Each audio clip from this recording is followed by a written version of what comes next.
Hello everybody and welcome to this week's Saturday SATSANG, or SATSANG as it would be officially called. And let me tell you a little bit about what the idea is. I've got my musical drum next to me and I can hear it vibrating as I speak. It's quite exceptional. I'm going to show you in a minute. That's my little musical intro. A SATSANG is a moment where people come together and someone who's got something to say says it, and other people listen. And then they ask questions, and the person who said the stuff will respond to their questions. And traditionally, in the Eastern tradition, it's a sort of spiritual exploration. I love it when I'm listening to someone that I enjoy listening to. And I thought I would have a go myself, but I'm not any sort of spiritual guru or anything.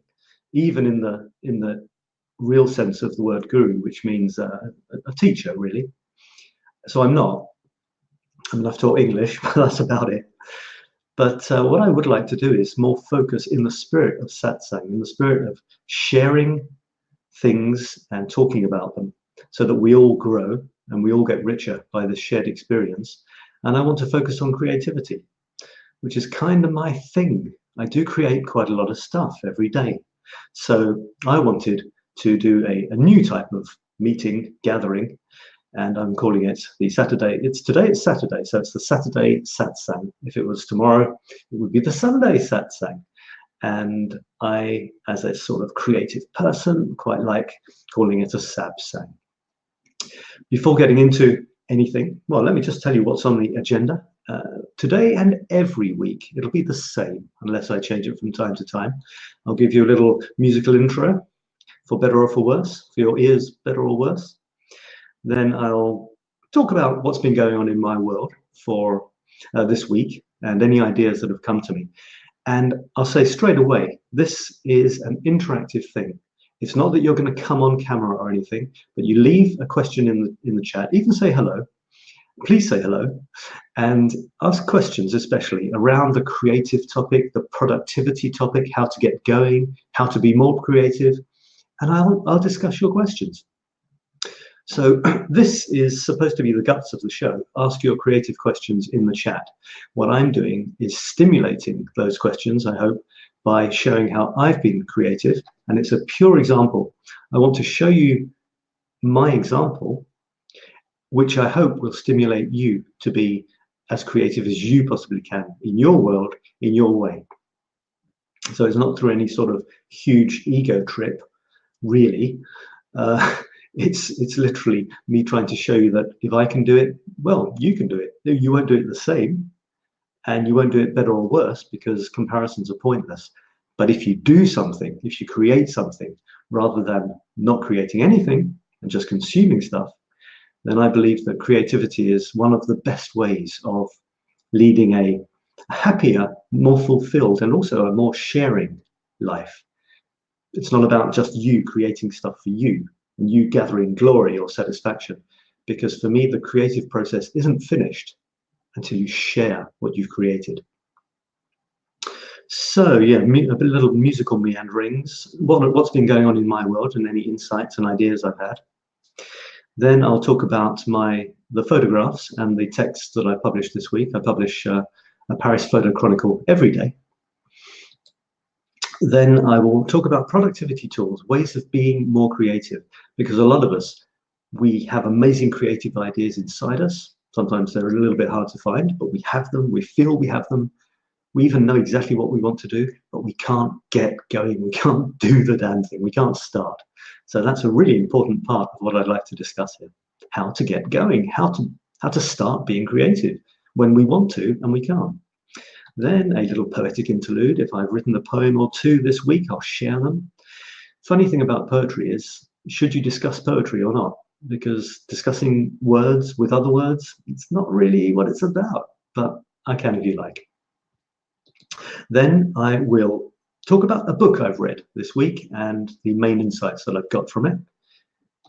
Then I will, if I've created any memes this week on my favorite themes, my pet topics, then which is probably life, the universe and everything, or creativity or something like that. then I'll show you those. And artistic leanings is I'll show you my latest paintings and possibly even describe them and possibly even give one away, who knows. And creativity ahoy, well, that's what's coming up in the next week. There may be something there may not. So let me go back to the musical side of things. This is something that I know nothing about. I mean, I love music, I'm a music fanatic, but I've never managed to master an instrument. So what I'm doing here is called social accountability. I'm saying that I'm going to play some notes on a musical drum that I have invested in, and I don't know how to play it. So I'm saying, for example, if I say I will learn a few notes which sound nice together for next week, then you are kind of expecting me to have something to listen to next week. And if I haven't done it, I'll look like an idiot. You won't think I'm any good. And so that's social accountability. So I didn't learn anything, but I'll show you the drum again, just for your viewing pleasure. And I have to tilt this quite a way down. Okay, here we go. Do say hello in the chat if you want to. It'd be nice to know that some people are there. All right, so here we go. What I'm going to do is I'm going to, instead of just, well, the scale, this drum is just beautiful. It's tuned in a way that you just hit it and it sounds nice. So that's already good for me. So this is the scale going from the bottom to the top. And down. And in the middle is the richest sound of all.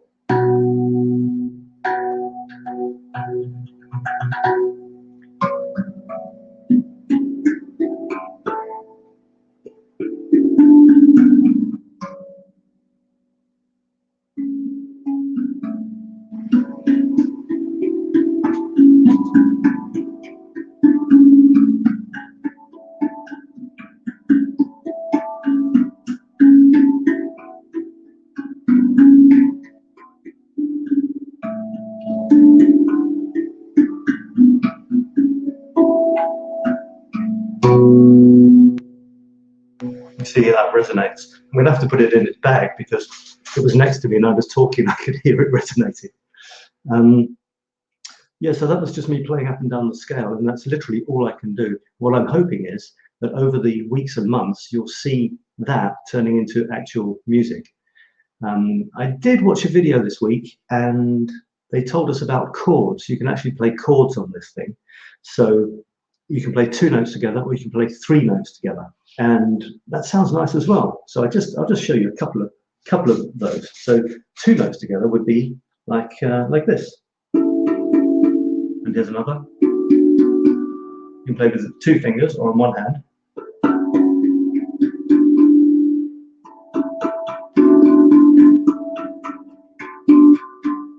And you can change over.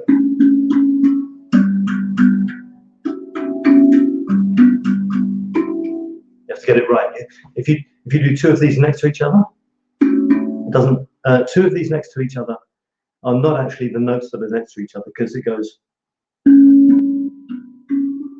So you see. So these 2 notes are not actually next to each other. So you play these together, they sound nice. But if you played 2 which are next to each other in the scale, it wouldn't sound so good. So it's those sounds are nice together.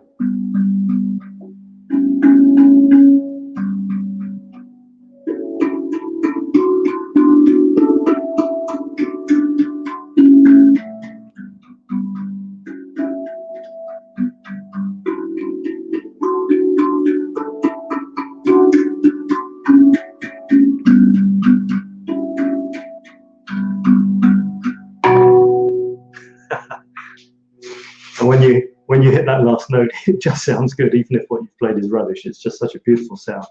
So next week, I'm going to give myself some social accountability. Next week, I'll really try and have something vaguely resembling a tiny tune for you. I'm going to put this away because it's resonating every time I speak.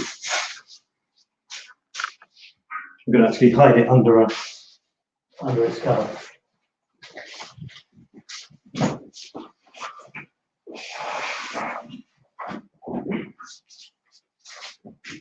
All right, so let's come back to, there we go. So what have I been up to this week? Well, that was the musical mannerings, and now this is weekly deeds and ideas. Do leave if you want to leave a comment in the chat, then you have to be on the Infinity Coaching page on Facebook, because if you leave a comment in the chat on another page where I've put this live, it seems like it's playing. You leave a comment, but in fact I don't see the comments. So this is an interactive show, so over the weeks and months I hope I'll have people watching who are in love with creativity, who are just crazy creative people, or they want to be. And they'll come here, they'll hear my creative efforts, we'll talk about it, they'll ask questions, and it'll be great.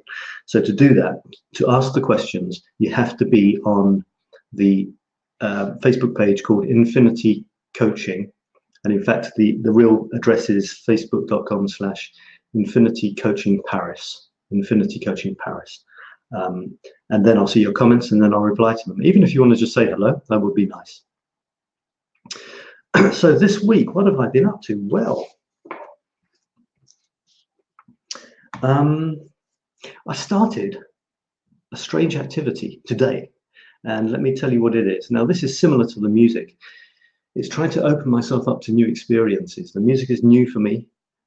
I've never managed to master an instrument.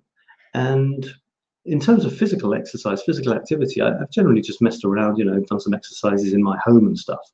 But today I went to a group starting up and I started doing some strange things. Let me show you. See if you can guess what it is.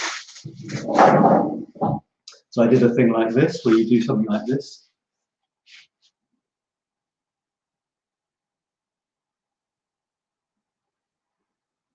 So you do it terribly slowly. So it's actually a very, it's called a martial art, but it's actually more internal than external.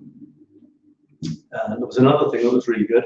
You put, it's like you're holding a globe like this, and then you put your hands out like this. One hand is down, one hand is up. This one comes over the top, and it's like you're holding a ball. Then this one goes out, and this one comes over the top. I'm trying to remember because it was the first time I did it today. That one goes to the front. That one comes over the top. And you develop this kind of circular motion. And it's rather beautiful. Yeah, I'm just getting the hang of it. I did it the first time today. And I'm doing it faster than you're supposed to do it. So it's really interesting because it's called Tai Chi. And then they've got this other thing which is called 𝗔 Kong. 𝗔 is a bit more gymnastic-y, physical, and Tai Chi is more about, they call it an internal martial art. So it's based on fighting movements. So if you're doing something like this, you're actually pushing someone away, but of course you do it very softly and there isn't someone there, it's an imaginary opponent. And then they have a lot of things which are contrasts like this, or one hand is up and the other is open. And this is the contrasts in life. They call it the yin and the yang. And I'm not heavily into that, but I do appreciate it. And it's going to be a really interesting new way of looking at life, the universe and everything. I don't have any belief, religion or anything, but I do appreciate a lot of the ways people have tried to understand what's going on. And if you actually do go back a few thousand years to China, for example, like 2,500 years ago, some of their ideas seem so much more advanced than what we're actually doing today. You wonder how far backwards we've actually gone as a species. That's another story, but the Eastern ways of looking at things, the Hindus and the Buddhists and Taoism and things like this, they really are fascinating and they are wonderful ways of looking at life. And I really resonate with them, to use a bit of a hippie word, you know, a bit of a sort of a new agey word, vibrations and resonation. And I'll probably have stuff to say about that in the future because I've got this kind of, I'm a kind of spinnacle person. I've just invented this word, spinnacle. I'm spiritual but cynical. So anyway, so that's what I did. That's one thing I did. What else did I do? Oh, I was going to show you a thing that I've hung outside the window. I had a bird that made a nest outside my window, and I watched it go from nothing to an egg to a little bird to a big bird, and then it flew off. So that was wonderful, seeing nature going from, well, not necessarily going from zero, you know, what came first, the pigeon or the wood pigeon or the egg. It's the cycle. It was seeing the cycle, I was going to say under my eyes, but it was actually above my eyes. Seeing that happen is a really great thing. So that inspired me to do what I've done in the past and have a little, well, let me show you, so you can see this. Outside the window is a bird food thing. No one has come up to it yet, but maybe it's too close to the window, but we'll see what's going to happen with that. Another thing that I did this week, inspired by a friend of mine who was giving me some coaching, and which helped me work on an idea, and that's videos. If you're into creativity, you've got to create. That kind of makes sense. And this satsang, or the Saturday Sabsang, is about me showing you that I'm creating so that you do the same thing. If you don't want to create stuff, but you like hearing about creative stuff or creative ideas, that's fine, listen along. But you'll get most out of it if you're actually here to talk about creativity, to share what you've created, and to ask questions about how to be more creative, how to incorporate creativity into your life to make your life richer. So I'm going to tell you about stuff I've created, and I hope it'll inspire you. So I want to create videos. I've done it in the past, and this is my latest thing. I've got this idea for these videos, 3-minute videos. I'm going to call them bites. I've tried all sorts of formats. I've tried 1-minute videos. I've tried videos with no ending. They ramble on and on, a little bit like this one. And these ones I'm going to call bites.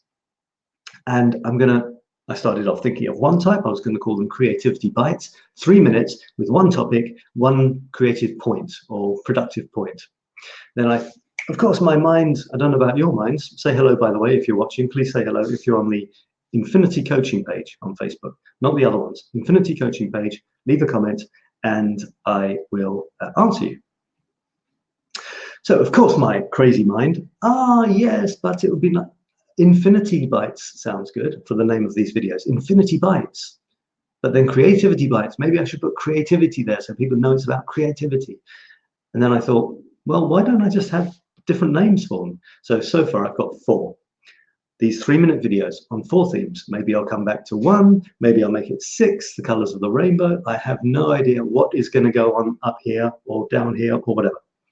So I'm thinking creativity bites, 3-minute videos on what to create. In other words, how to get ideas. Productivity bites, 3-minute videos on how to create. Okay, so the what, you've got the ideas through whatever we talk about. How do you actually do it? All the things that are trying to stop us from creating, stop us from being inventive and actually producing what we say we want to produce. Productivity bites will help you take the formless, the ideas, into the form, the formful. In other words, you want to paint, the productivity side will get you painting. Then I thought of infinity bites. Infinity bites, the why.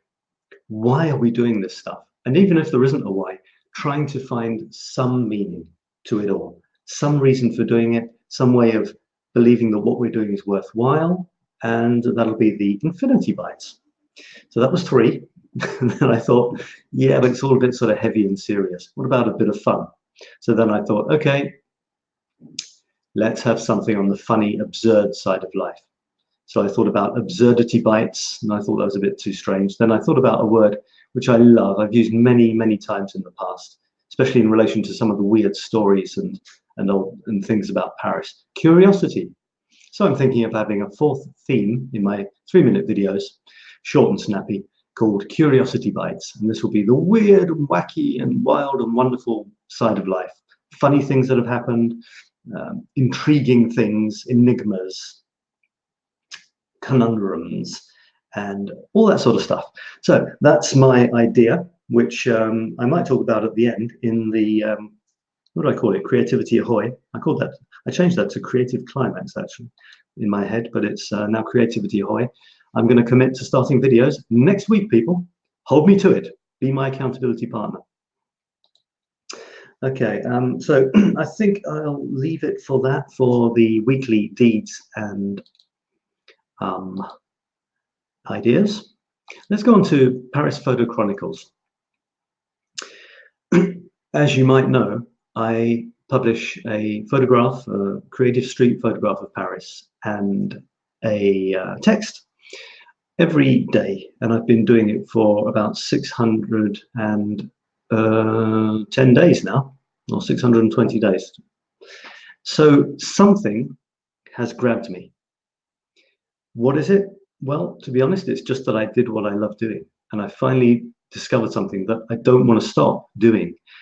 And when I wake up, it's the first thing I want to do, and it's quite amazing. It's like I'm not in control. And that's one way of being creative. Don't force yourself to do something that you wouldn't do if you didn't have to. Before I decided I was going to do it every day, I was doing it.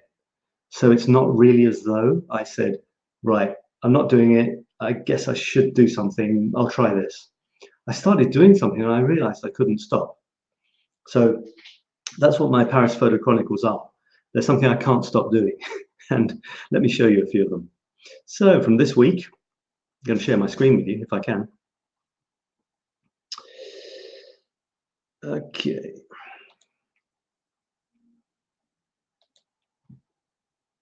So I'm going to share my Chrome browser, and you will see what I'm talking about. No, it's not that I want to show you. It's coming.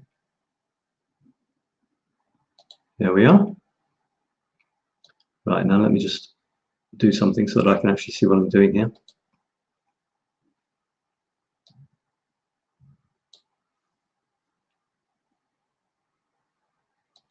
Right, now theoretically, that's looking blank to me. So let's see if I can.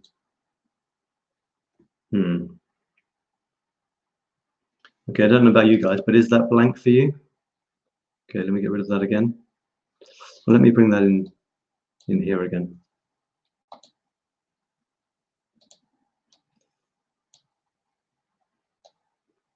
Okay, let me try another way,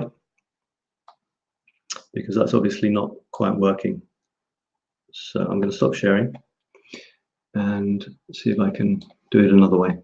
So what I'm going to do is I'm going to show you my various pages from websites where I've got my latest work. All right, I'm going to try that one again. Okay, application window, Chronicles, share, and there it is. Good. So this is my output from this week, and I'm on chapter something crazy, volume 1. There's going to be 9 volumes. There's going to be 9 books in each volume. There's going to be 9 chapters in each book, and there's 9 photographs in each chapter. So this was this last week just gone. I've just finished this chapter, and as you can see, it's kind of based around time and the past and things like that. There wasn't a theme as such, but in the end, I did end up talking about the past, about old things, about time and such like. And let me just talk about, well, let's have a look at the photographs to start off with. Now there's a mixture. You see these 2 statues here. This one and this one, which I played around a lot. They're outside the Gare Saint-Lazare. And I don't think, did I talk about them last week? Well, it doesn't matter. I've got a different thing to say about them this time. And this is a huge stack of actually metal suitcases. They're actually suitcases. I don't know how they've done it. They've taken molds or something. But you can almost see every thread mark in these things, this stack of suitcases, but they're made of metal. And on this one, it's a huge stack of clocks. They seem like they're real clocks. I don't know where they got them from. They're pretty amazing. They're all different. They look big enough that they're station clocks or school clocks or something. And this is very interesting because it makes you think of time, and yet time is standing still. And in fact, when I first came to Paris, it was 25 years ago. And just before I came to Paris, I came briefly to meet a pen friend. And I met her by this statue, by the clock's statue. And obviously time doesn't stand still because that was 25 years ago. Having said that, well, the clock hands haven't moved, so maybe it does stand still. Or maybe we're looking at time passing isn't quite the right way of looking at it, because it's actually very difficult to grab hold of time. A better way to see progress, I believe, is looking at change.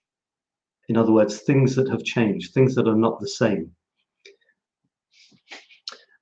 It's very hard to put your finger on time, because if you say I'm going to talk to you for an hour, fair enough, but at any given point, they're just instants of time. And if you try to squeeze time down to the smallest unit you can possibly say, that was a thing, and any smaller than that wasn't, you get to zero, because you can squeeze a second down. If I say hello, that took a second. But if I say huh, well, that was half a second, and huh, that was a quarter of a second. So what are we actually operating in? It gets very, very confusing. So I like to look at my progress in life, not in passing years, but in passing changes, things that change, things that exist now that didn't exist before. And that pushes me, that spurs me on to create. Because if I show you a painting, which I will, if I show you a painting which exists now, let me show you.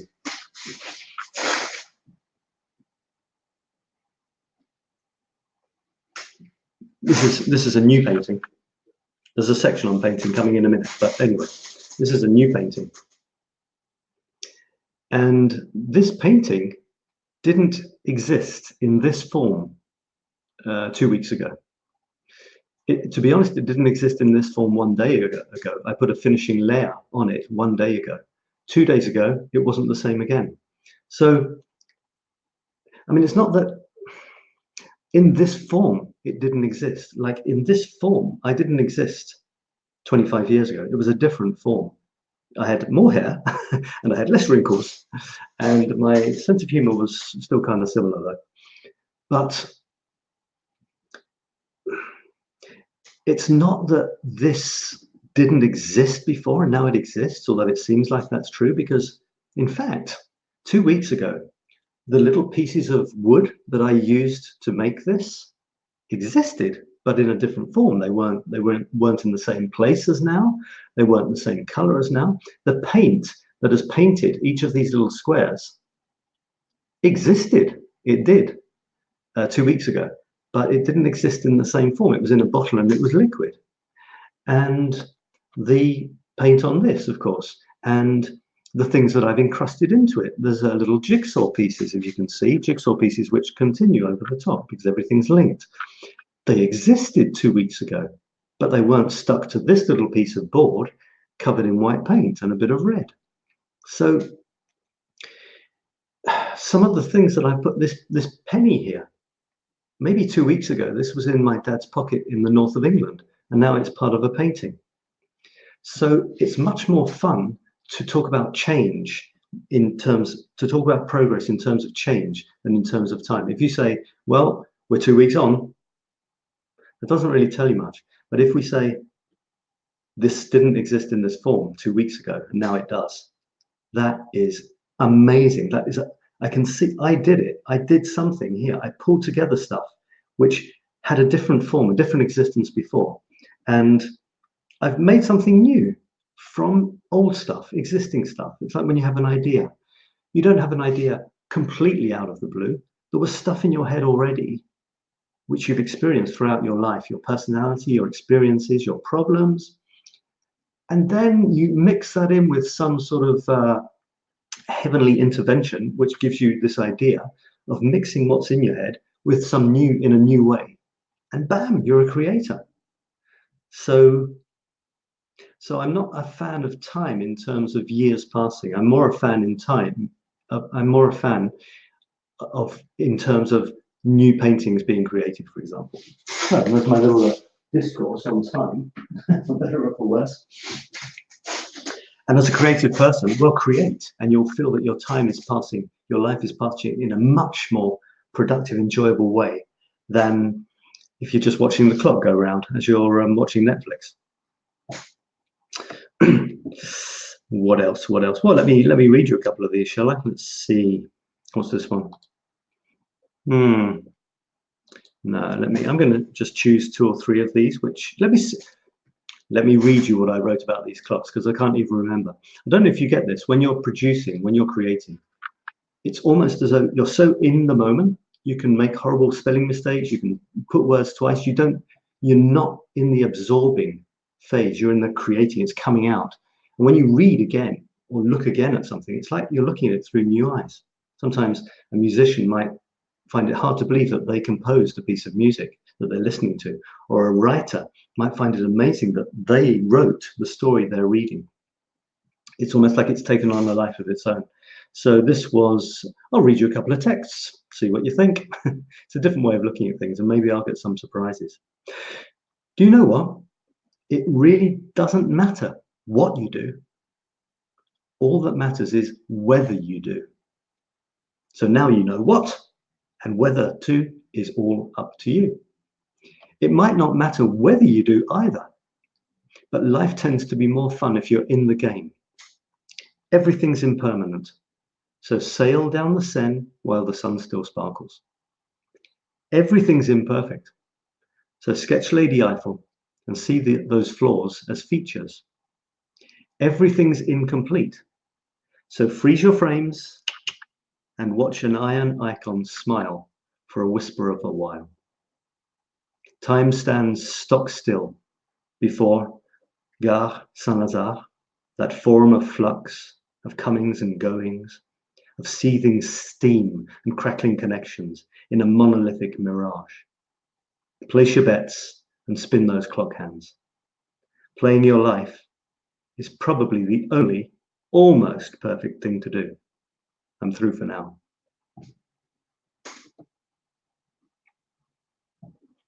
I like this one in the middle. If you look at the picture, the original picture, I was delighted because, of course, maybe you realize I do my paintings in 3x3 square blocks, like 9 little squares. I arrange my photographs in 9 little squares. So I've got this kind of 6th sense for things which are like what I do.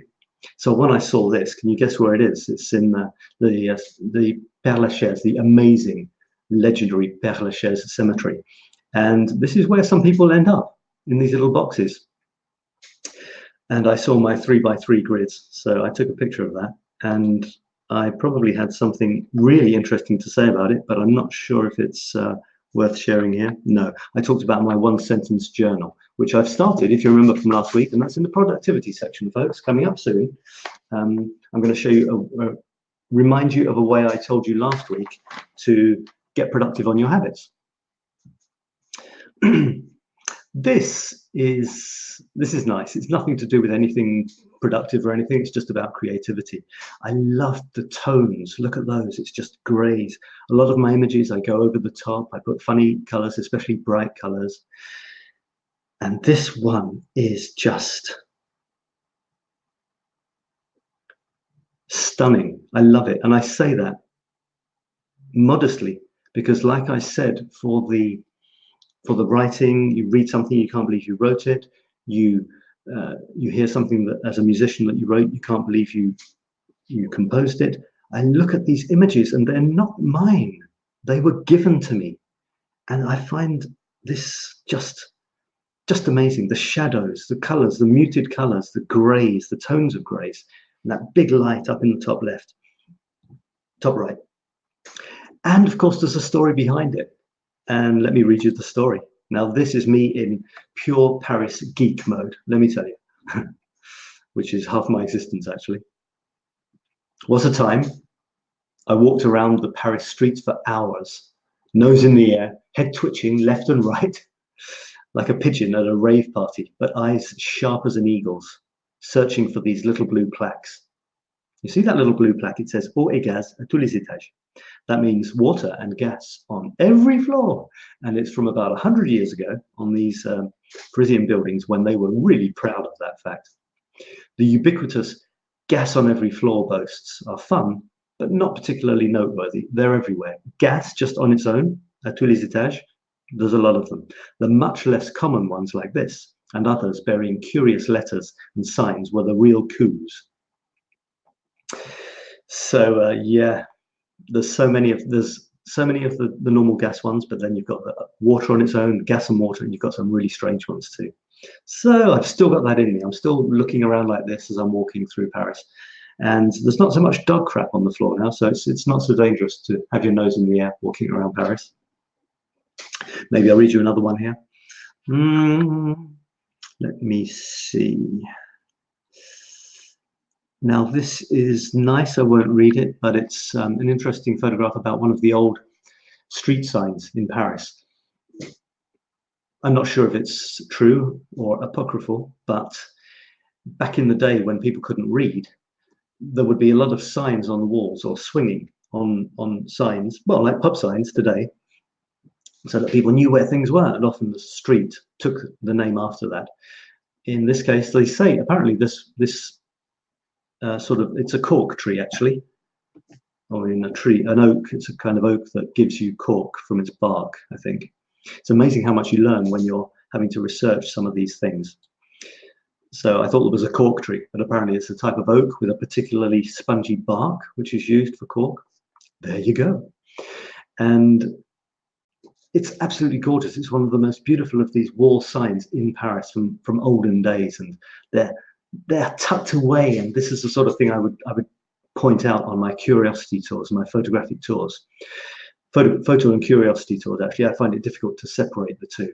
And there's quite a few of these. I mean, there's a ton of oddities around Paris, and there's a few of these old signs with stories to go with them. I'll just read you one more. This was a self-portrait, and it was taken in a toilet, actually. A toilet of a bar that I met someone in who is also a Paris fanatic and takes photographs. She's got a blog, Adele's Paris, something like that. So I met her in her favorite little bar. It's called the Horseshoe Bar, something like that. And she said, "Whatever you do, you've got to go to the toilet." I thought, okay. I don't need to go quite at the moment, but no, go to the toilet.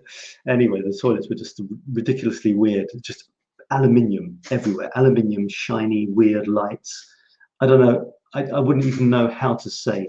It's like you were entering into a because I don't know places like that. So anyway, I entered into this and sure enough, you can't actually see any of that because I took a funky photo in my own little style. This is a toilet photograph. And I wrote something along the lines of this, and then we'll move on to the next section. Again, do feel free to ask any questions if you wish. It's a SATSANG, which means I present creative stuff.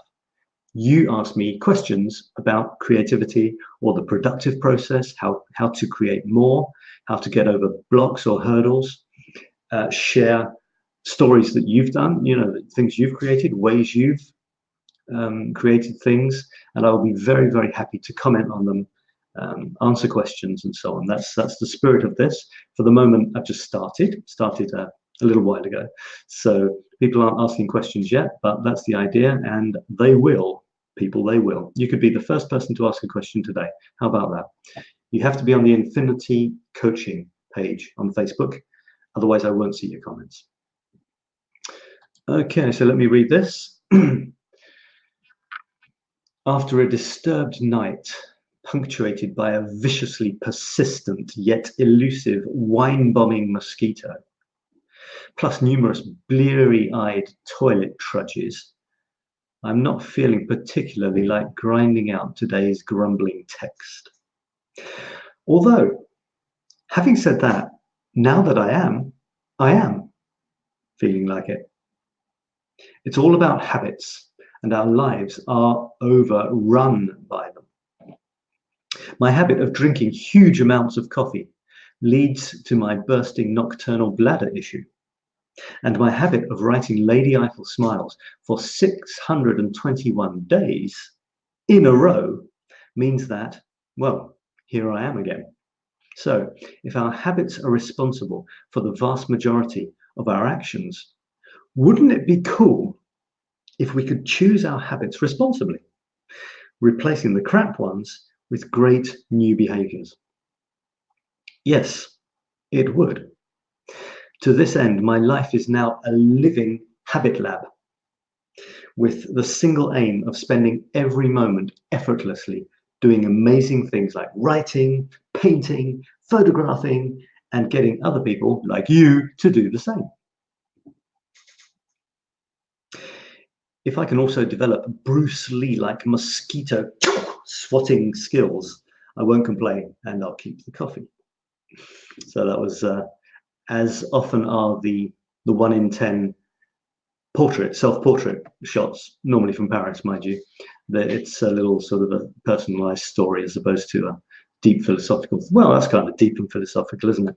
Right. I just did want to tell you one more thing about my daily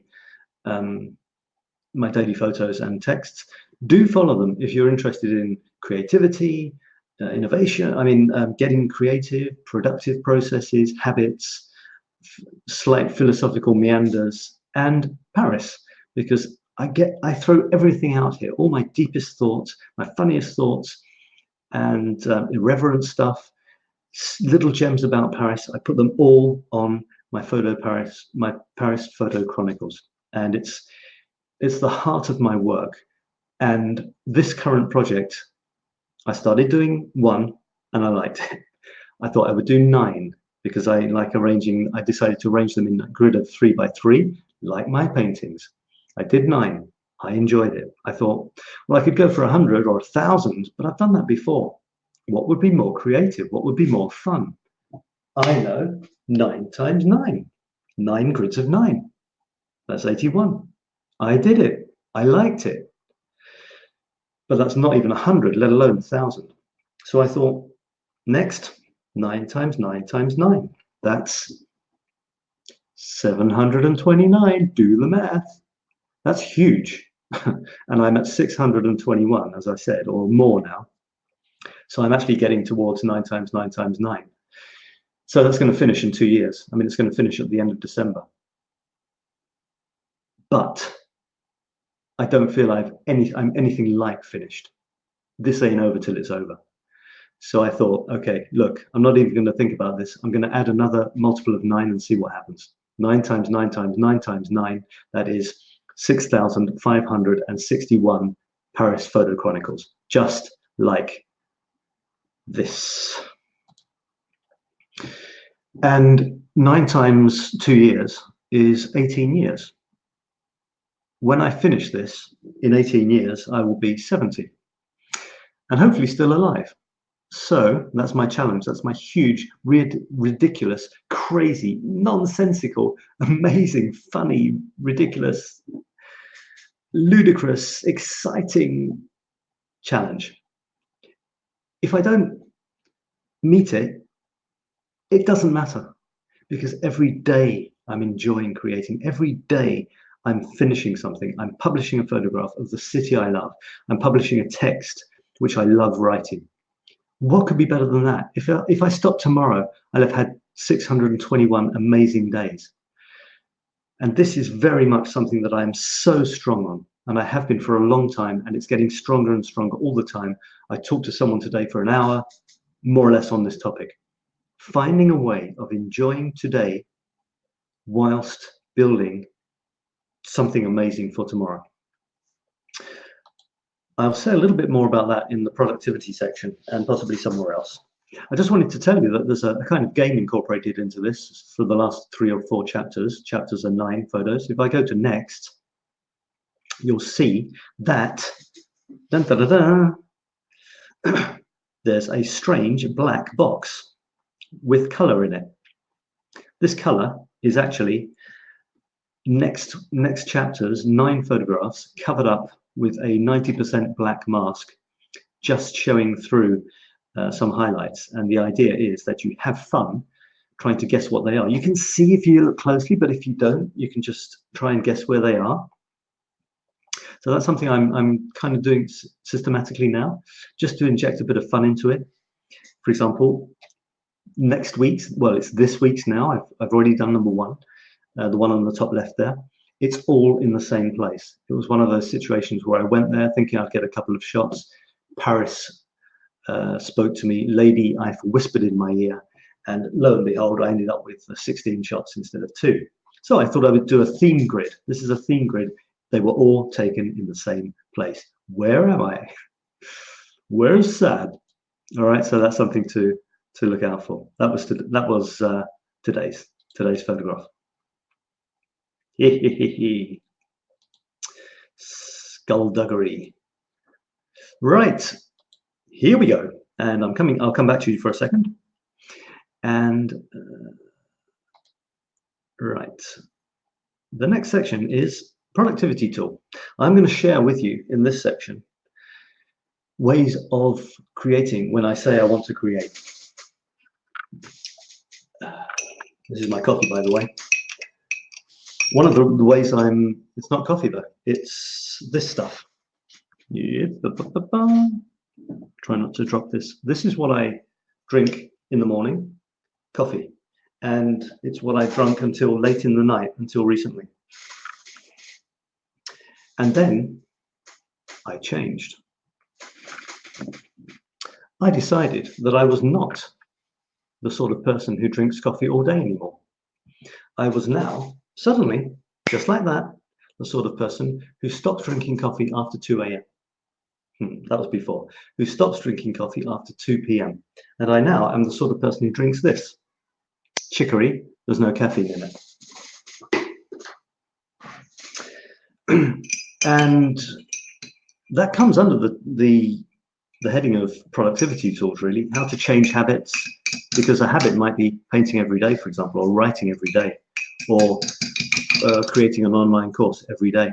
That can be a habit. That's creating, but often creating is so tough. How on earth can we make ourselves do what we say we desperately want to do, but we just don't?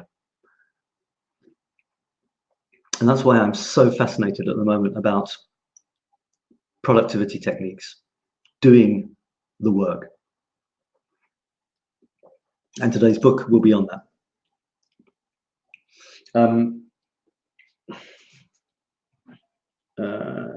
So I'm going to show you actually how I get myself to be more productive at the moment. Last week, I'll remind you, last week I showed you, well, I'm not sure if I showed you. Yeah, I did show you. I think it was on my computer. Now, this is a printed out version. It's kind of awful because my printer wasn't working.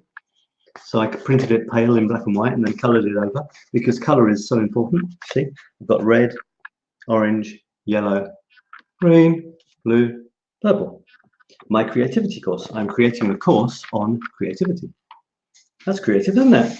But I've got to get down to do it. So how do I make myself do the damn course on creativity?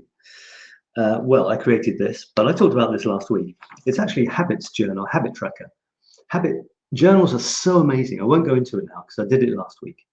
But the problem is, even a journal where you say how you felt or how progress is going can sometimes be too much effort. So this is a way of making it so easy. It's a no-brainer. You can do it almost automatically and you get a huge boost. At the end of the day, write one sentence on the habit you're tracking or the goal you're trying to reach. One sentence, you can do it. So I found a great excuse to not do it this month because when I started to do it, it was already about the 11th of September. So obviously I've missed the beginning of the month. Great excuse. I'll start next month or maybe next week. Yeah, but this is for a month. And then I said, that is so typical. Your brain is hijacking you. The little devil inside is finding any reason for you not to change because it doesn't want to change, because it likes not doing anything, being lazy and not progressing because it's safe in case the changes are dangerous. It loves that. And that's what we're fighting against. But if you fight against it, it'll be a battle. If you go with the flow, find a new way of doing things, then you can change. So here, it's the end of the day, you write a sentence. A sentence. Who can't write a sentence? You can. I filled it up. I don't like incompleteness. And I've got a friend who was doing the same thing. I said to her, look, I'm the same as you. We haven't started yet. We want to start. Fill this up with inspirational quotes. It looks like you've filled it up from the word go. Your brain says, the bit in my brain that says, yeah, but I missed the first few days. Look, it looks like I haven't missed anything. So there's things like, life is a cycle of endings and beginnings. Look for the best in anyone, everyone. Embrace the present moment with love. Things do not change. We change. And this is a nice one. A crank is a man with a new idea until it catches on. Until everybody else agrees that it's cool, and then that becomes normal, you're considered a weirdo if you're doing something different on you. So there's that. That's good. And I can give you a copy of this if you're one of my coachees. You're working with me. You get. This is just one example of many things that I share, and I share them anyway on the Infinity Coaching website and Facebook page. But if you want your own one, then that's for my clients. Look at this. Up here is a tracker to track every day you did what you said you were going to do, and that, my friends, links very closely into the book that I'm reading at the moment, which is called Atomic Habits. Tiny changes, remarkable results. And I'm going to talk about that a little bit more in a minute. Okay, so there's that. That's not what I wanted to show you. I want to show you now a really fun way of doing stuff and enjoying it that I did discuss way back when I did a SATSANG or a SABSANG before I called it that. But I'm going to show it to you again. And I've got two. The thing with this is they've got to be fun, but they've also got to be fast. It's really easy to get caught up in the production of your productivity tools, the planning of them, the making them look pretty, and not actually producing. That's the problem. So I am trying to make it incredibly easy. I've got these 9 key areas of my life, and I've put them on squares. Guess what? There's 9 of them, and I arranged them in a 3x3 grid. And by the end of the day, I want to have that 3x3 grid completed. Each one has a different color of the rainbow, plus white, gray, and black. This one says paint and create. This one is a loving action.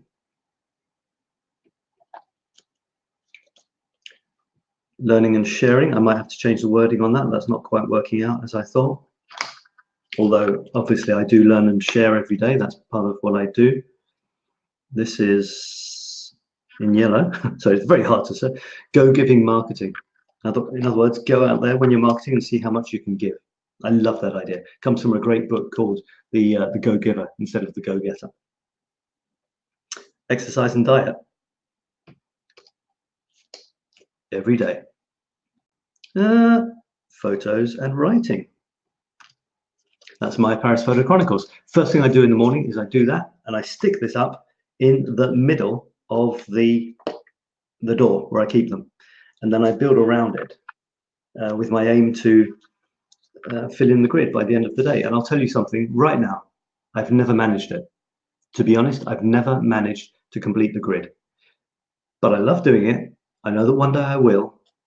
It's a challenge, and we're not perfect, you know. At least if the goal is there, it's that thing about shooting high. At least you'll get somewhere as opposed to getting nowhere. Rich chat and listening, just to show you all of them, all of my things. Rich chat and listening. That can be for business or not for business. It can be with a client. A rich chat is a rich chat. It can be with a friend or a family member. And listening to people. This is my music thing that I showed you earlier, Music Mystic. That's me learning me drum. I've got to do a few bongs every day. And the great thing is when you start, you normally don't stop. And finally, this one is family. Okay, so there's family names on there and some sort of contact with some member of my family every day. So that's a grid. It's a 3x3 grid that gets built up during the day. It's really fun. It's in my style, and I recommend you create something in your style. And it's fast. I go to the door, I take the thing. It's got sticky stuff behind it already. I take the thing and I stick it on the door. Satisfaction, little boost of dopamine, and my grid is starting to get completed, and we love completing things. So there's an incentive there. And it takes about 2 seconds. I've been reading, it's just getting a little dark. I'm going to put some lights on. One there, and one here. I'm in the outskirts of Paris here, folks, and it does get dark. It's getting dark. Although we're having an Indian summer, we're talking about crazy temperatures like 32 in September in Paris. Wow. And it's getting to the end of September as well. But the lights they're putting the lights out a bit earlier. God is. So I'm putting the lights on in anticipation. I've now gone pink, which is a nice color in the right context, like for pigs.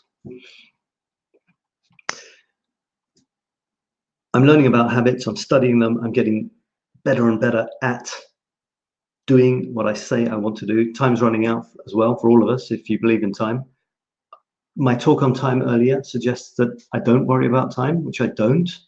But having said that, I do worry about creativity. I worry, well, worry maybe isn't the word, but I'm concerned that I haven't created everything I'm capable of, that I should get out there. I've got so much inside me.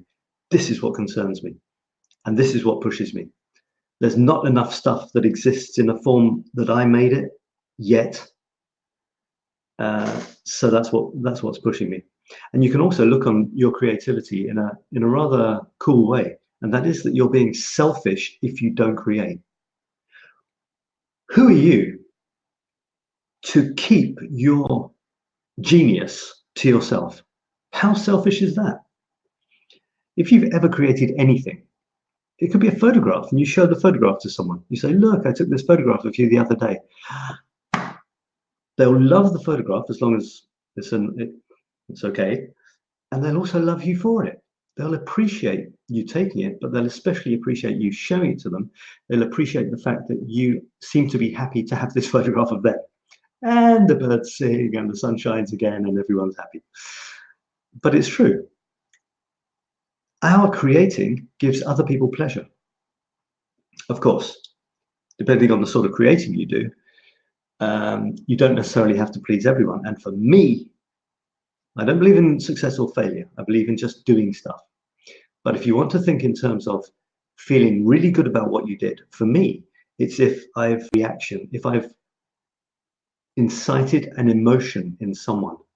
And that's where I stop.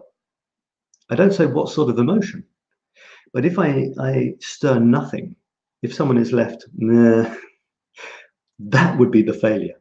It's not a failure, because some people are interested in some things and other people are interested in other things. It's not a problem. But if I want to feel satisfied, I need to have touched people. I wouldn't even say I want more people to like my stuff than to hate it, love than hate, or like than dislike. I wouldn't even go that far, because these are all illusions.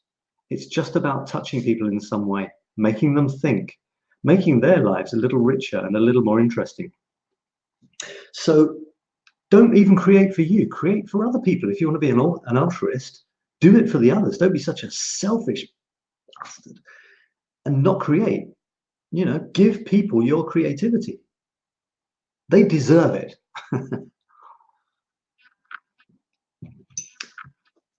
Why am I talking about? Yeah, so anyway, I was on this productivity book, habits book, and I thought I got a new idea, and it's actually an old idea. It's like a to-do list, but it's very much linked to my squares, and it's another way of showing myself that I'm making progress and boosting myself. So this one, I put the little squares on the thing, on the wall, and it makes a 3x3 grid in my style. This one, it's a good old crossing off list. It goes above my squares. So every time I put a little square up, I also, you see they're numbered here? It's the same things. Every time I've done my painting, it's number 3 there by chance, I put a green line through it, and that is physical. I've picked up a pen, I've taken the lid off, I see the change. That little change there is an instant reward, an instant boost. And we need it, especially when you're heading towards a bigger goal, where you finish today's task, nothing seems to have changed. Yes, it has. You've got a green line. And if you want to see something completed, complete this. Get all of that green by the end of the day. Even that, it's symbolic, but it's also something that you've completed. And it hardly takes any time. I do it exactly the same time as I put my little thing on the wall, and I take my pen, cross it off. It's like a double. It's like I've won a double reward, or one reward plus a bonus. The bonus is the green pen. It's such a good feeling. Do it. Try it. Right, let me move on to the, I've written poetic interlude here. Dare I? Let me tell you another thing. And I'll repeat this. I will repeat it, because these things will be said in similar ways, different ways. And there's a nice way of looking at things, and that is you can listen to the same thing twice and get different things out of it, because you're almost listening with different ears, or you might be listening harder or listening differently. So I'll say again what I've said before, and that is, why am I doing this? Why am I putting myself out there? Why am I publishing this? Why am I doing it live even? Why am I showing you my stuff? Many people wouldn't do this. They wouldn't do it because of modesty. They wouldn't do it because of fear that they might get laughed at or criticized, or just people think that who do they think they are? But it's wonderful to create. It's wonderful to put yourself out there. And like I said, it's sharing. And it's showing other people that they can do it too. I'm only talking to this camera. I'm not talking, I can't see anybody. If anyone's laughing at me, either now or in future viewings, I can't see it. So what the hell? I'm just sharing, I'm enjoying, and I hope you will feel inspired to do something similar. All I want to do by sharing my stuff is to give you ideas for you sharing your stuff, creating and sharing. The virtuous creativity cycle, as I've imagined it, is creating, sharing, learning. Creating, sharing, learning. That's you, create, share, and learn from the reactions. But it's other people as well. Other people can come into your creativity circle. You can create something. You can share it. Someone else might learn something from your creation. They might create something. They share it with you. You see it and learn from it. It's a beautiful thing. So that's why I'm doing it. The poetry thing is quite tricky, isn't it? Because how personal can you get? I mean, poetry is one of the most personal things you can possibly put out there. Millions of songs are written sort of in the third person, or you know that they made it up, or there's music. So it's it's not really pure emotion. It's a song, it's a story, it's fiction, it's a film. It's not really happening. But a poem is pretty close to the mark. It's pretty close to reality. Plus, if the person who wrote it is reading it live, it's opening up quite a lot of vulnerability. So I wanted to do that. I didn't want to hold anything back. I wanted just to say, this is me. This is what I do every week. I share it. You can take what you want from it if you want. And my mission is finished. So I'm not going to hide bits of my creativity just because I might feel embarrassed about it. So let me show you my poetry site if I can find it. I'm going to bring that up. So my poetry site is I revamped all my sites recently, last year. They all look the same now. So here we go.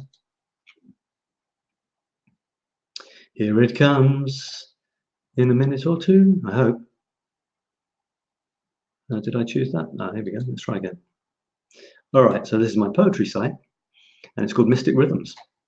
And each year has a little block like this somewhere. And it shows how many poems that were written in that year, or how many poems there are so far. So this is 2019. It says 12 plus poems.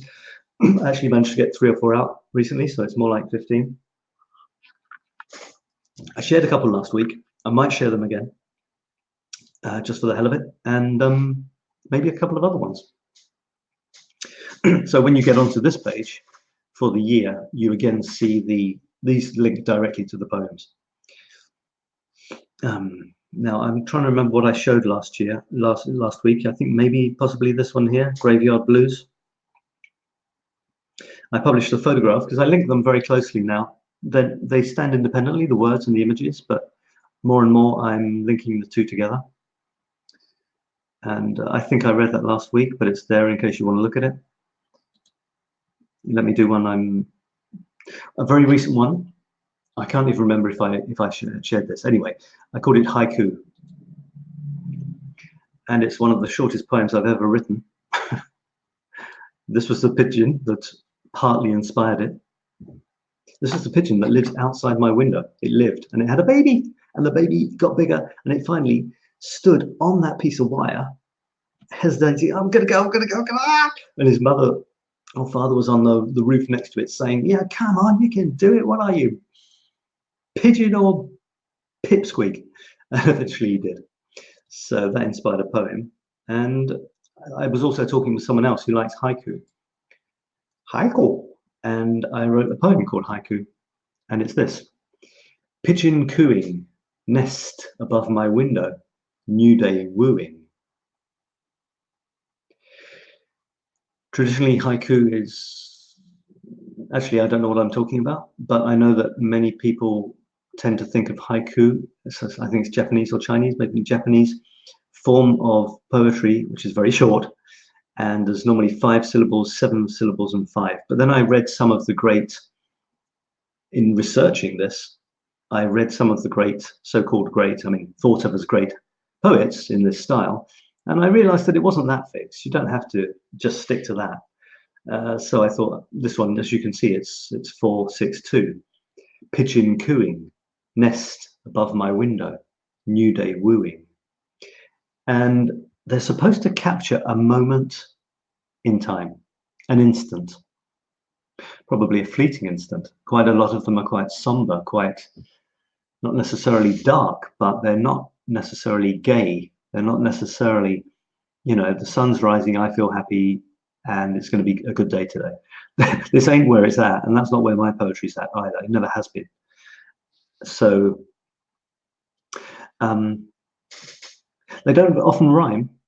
I do rhyme a lot, so I'm a bit anal about in terms of sort of rhyming structures and the number of syllables and stuff, although some of my works try to throw the rhyming words or the nearly rhyming words into the thing. Not necessarily every other line rhymes, although many of them do.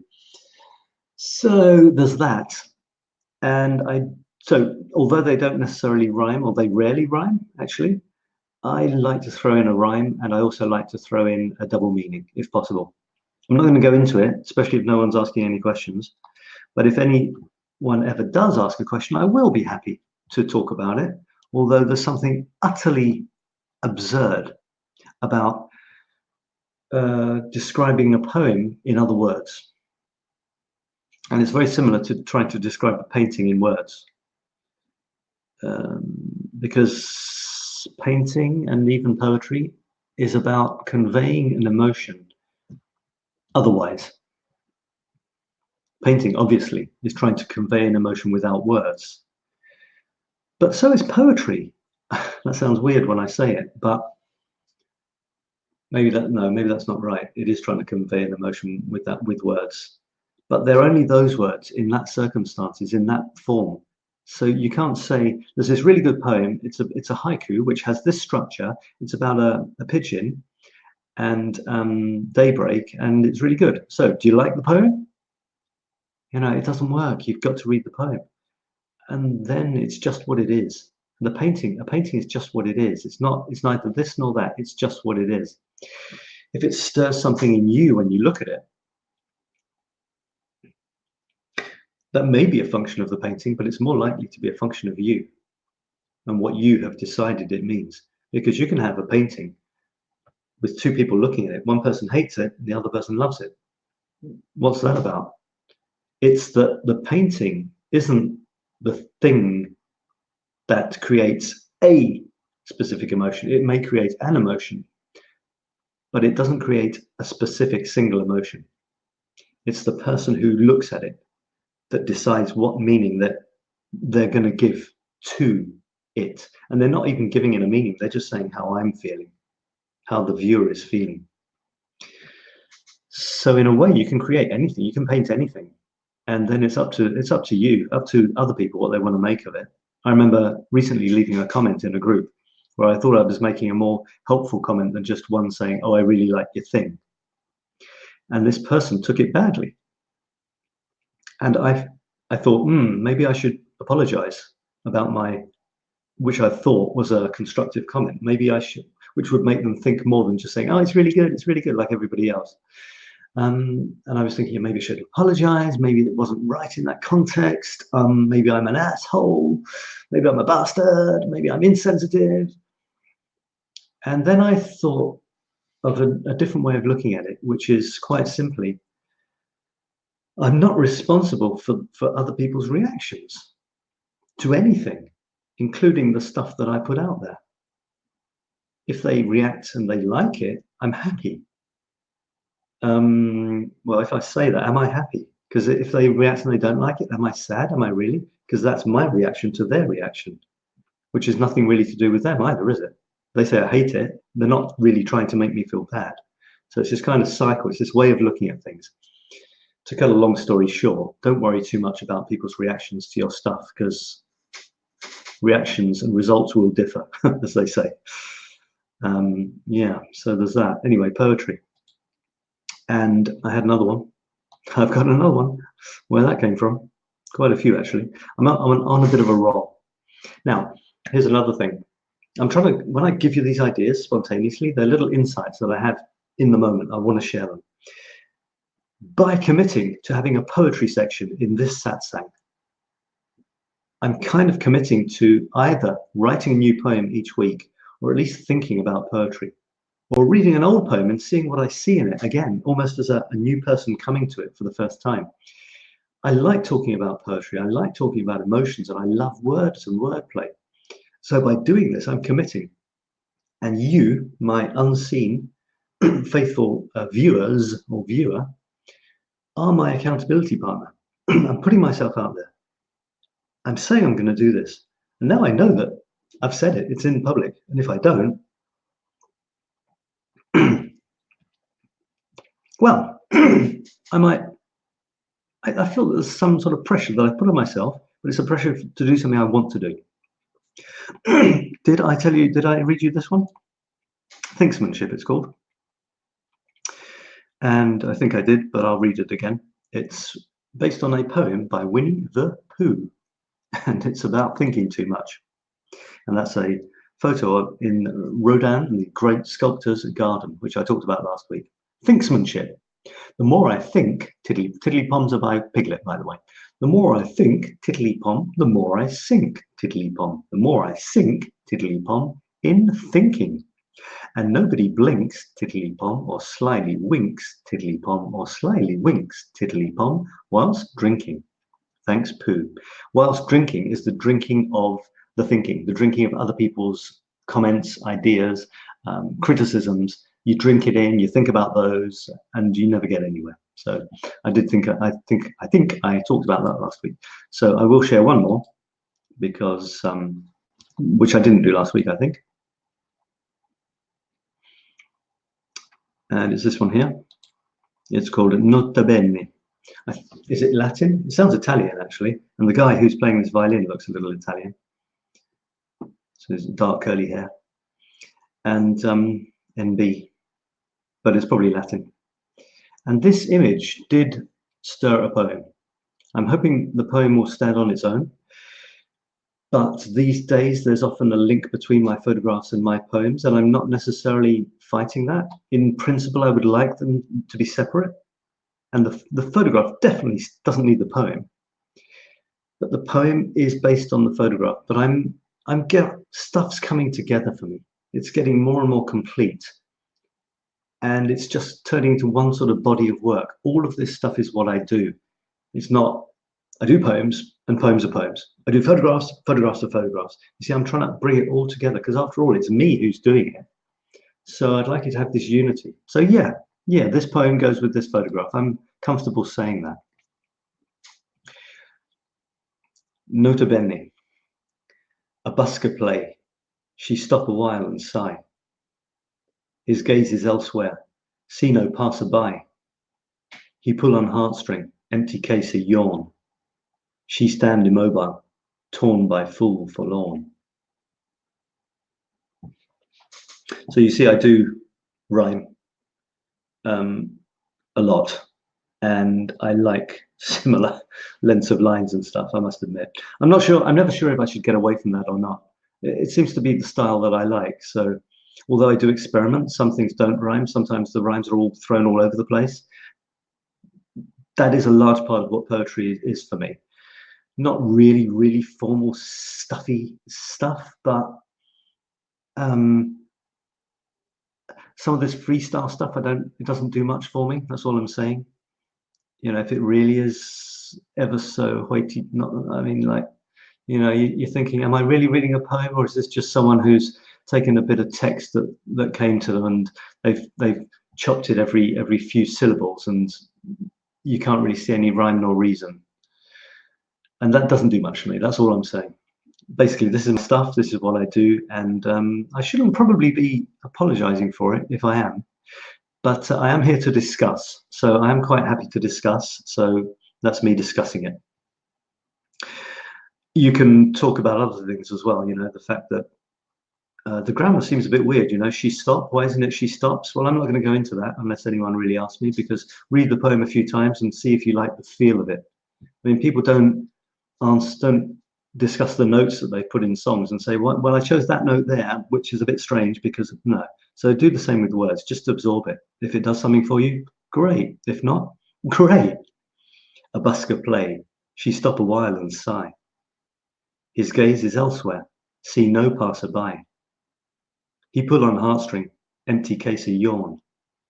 She stand immobile, torn by fool forlorn. No passer-by is there's no one passing by and buying, just as a matter of interest. Sometimes people don't get the subtlety of my work. And this photograph is you see an image like this, you know, a guy playing on his own, you wonder what his life's like, and then this lady stock still, watching. Maybe she's mesmerized, maybe she's in love with him, maybe. Who is she? Why is she wandering around alone? Will they ever get together? Could they? Maybe she could be my girl and I'll never ever talk to her. Why aren't I the guy playing the violin in the middle of Paris in shorts? You know, it's just these sort of images. They pose more questions than they give answers to, which is part of the beauty of life. I mean, a satsang is about questions. It's not necessarily about answers. I have no answers for you. I have my answers. If you ask me a question right now, I'll give you an answer, but it won't be your answer. Your answers are in you. My answers might help you find your answers, but that's as far as it goes. So there we go. That's my poetry for this week. How are we doing on time? Oh, oh my goodness, it's been 1 hour and 20 already. I'm aiming for around about an hour and 30, something like that. When people get to know about this and hopefully start asking questions, it might be longer or shorter, or I'll spend less time talking about my stuff and more time answering questions, but do feel free to ask questions. That's what it's about. You need to be on the Infinity Coaching page on Facebook to ask your question in the chat. Otherwise, I won't see it. And it'll be every week. It might not always be a Saturday SATSANG. It might be a Sunday SATSANG, but I'm aiming for it to be every week, every weekend, probably a Saturday, because I'm kind of making Sunday the holy day, as it were. Family and nothing else, nothing creative, although knowing me. So Saturday is supposed to be a nice wind up of my week's activities. And when you set yourself something like this, people, it pushes you to create. When you've committed, it's something public. You'll get known for it, and it pushes you to create some stuff. You say you want to create, but you don't create. What can you do? You can force yourself to create in the nicest possible way by creating something where you share your creations. Could be a newsletter, could be a post on Facebook. Every week I'm going to post my new painting or my new song. Up to you.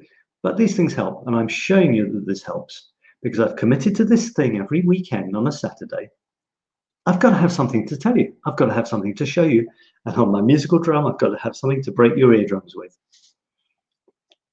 If you take anything from this, please comment. Does that ring home with you? Does it make sense?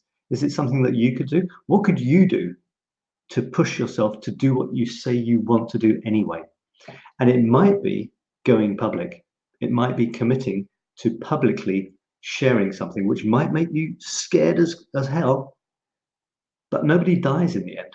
I've seen so many people on some Facebook groups where you're doing a course, and part of it is you press the go live button and you go live. I've seen so many people shaking. They're so scared to do it, to press that go live button, as if the phone's going to explode and they're going to lose half their hand, or their life is going to be in shatters afterwards if they hesitated on a word or stuttered. It doesn't happen. Life doesn't work like that. Creativity, being in action, producing stuff, daring to do something gets reactions, and they're always good. I mean, either they say what you did was great, or they give you interesting feedback to help you go on. And if anyone criticizes, what's that telling you about them? Because that's all it's doing. It's not telling you about you. It's telling you about them and how they reacted. You can take something from it. You can learn from it. Why not? Right. Let me move on. I will unshare that screen. Book recommendation. This is where I'm going to recommend a book. And this is it. It's called Atomic Habits. I'm reading it at the moment. It's really good. Really good. Tiny changes, remarkable results. I've read other books on habits. In fact, it's a little bit of a habit of mine. In fact, at one point I had a habit of buying the book, The Power of Habit, you see. I did it twice. Why did I do it twice? I don't know. I must have got into a habit. It's probably a brainwashing thing, a subliminal brainwashing to make you get into the habit of buying his book once a week or something. No, I forgot or something. Anyway, so I had this book on habits, and it didn't work. And there's a time and a place for things. There's a time and a place where something will work, something will sound right in your head. You'll get an insight. And other times, the same person saying the same thing, it won't happen. So this time, with this book, something did happen, and I'm putting some stuff into place. This thing here, this habits tracker, came from this guy. I mean, he inspired that idea. I created the beautiful mind map. He had a boring list, but the idea was his, a one-sentence journal, 1 sentence a day. It's doable, immediate hit, immediate payback and satisfaction. And I made it look pretty in my style. I'm going to share 2 interesting insights I've had from this book.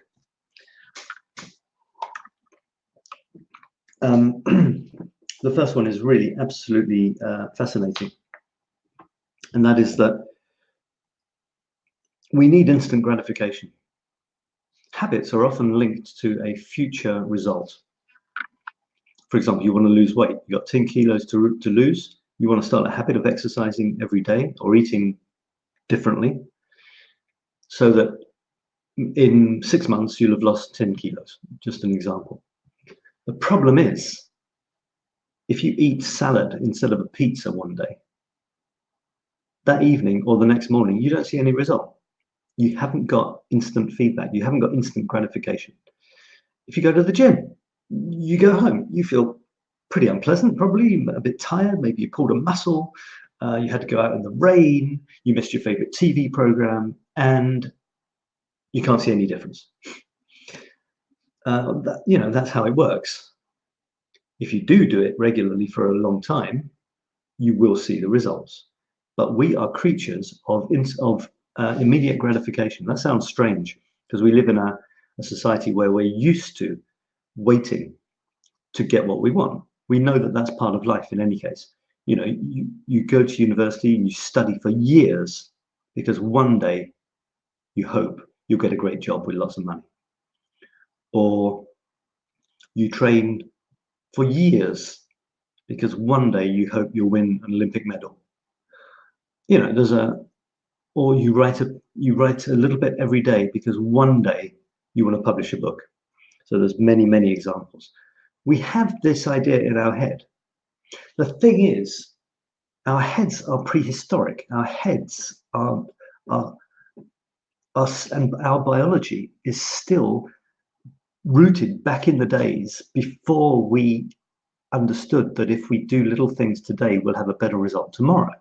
We're still in the phase, biologically speaking, of if you see something moving that you could eat, you better go get it now, because that might stop you from dying because you're really hungry. And as soon as you get it, you don't put it aside, unless you're a squirrel. You eat it because that's how it works. And nothing's changed. We want to see the results of our actions very quickly.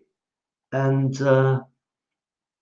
but about 10,000 years ago or something, maybe it was 10,003, we discovered agriculture. Now, agriculture is pretty amazing. What's that about? Well, agriculture is about planting stuff at some point and eating stuff later. It's not about killing an animal. Great, I can eat. Oh, thank God, I'm not going to die today.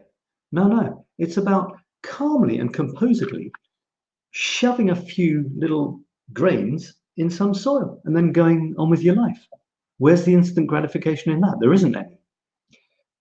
So at some point, we realized that if you did that, some point later, a few months later, you would have food to eat. This is relatively new.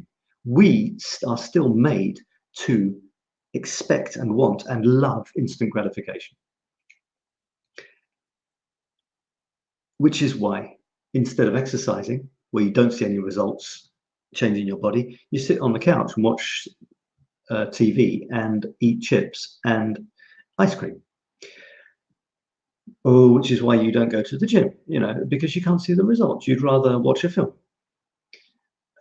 It's why we don't stick to habits. It's why we don't give up smoking, because, well, if I smoke one more cigarette, I'm going to feel pretty much the same after in terms of health as I did before it.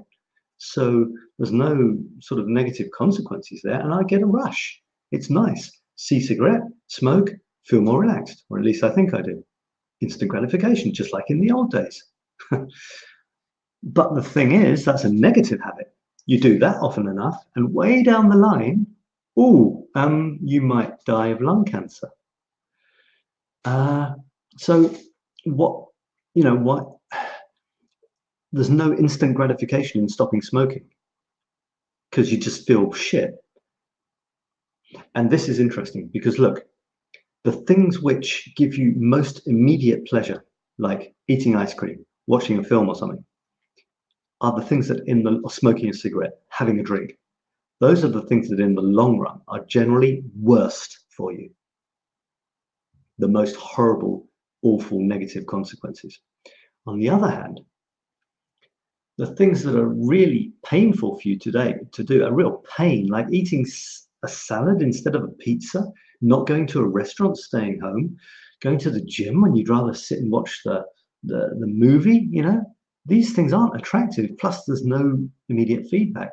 These tough things to do on a day-to-day basis are the things that in the long run are the best for you. If you exercise every day a little bit, in 6 months' time, you will look and feel great. You stop smoking today, in 6 months' time, you'll be able to breathe again and run for the bus without getting out of breath.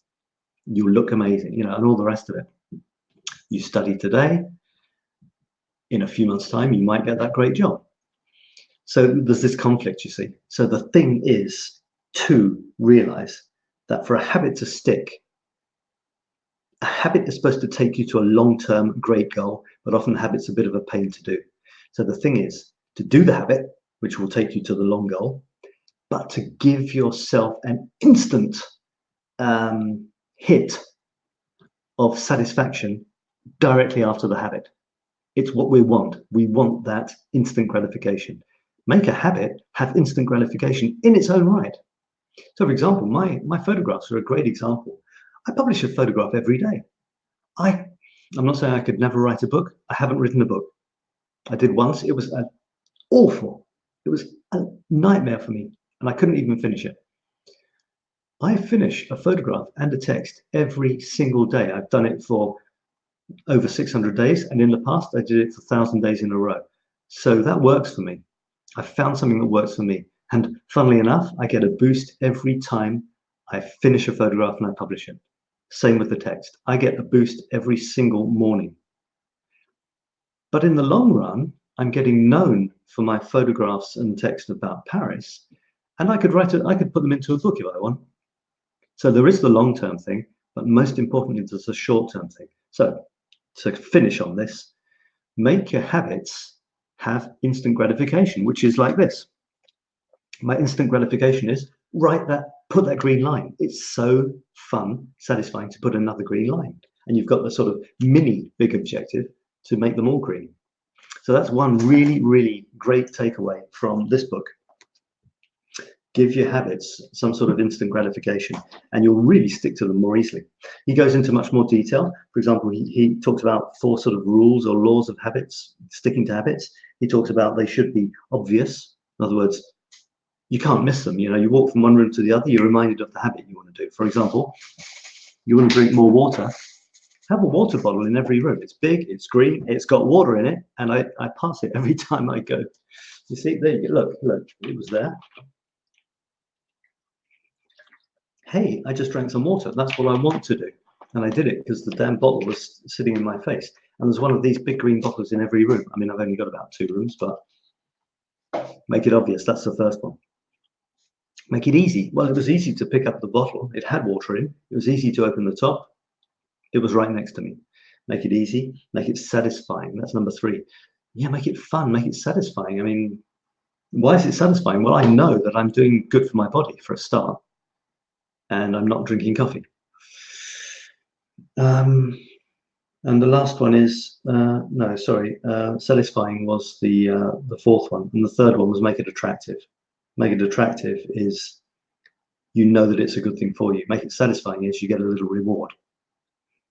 You can give yourself a reward, or you can just do the crossing off, or putting something up on the wall, or having an accountability partner that you say to them at the end of the day, hey, I drank my litre of water today. That's good as well. Accountability partners, great.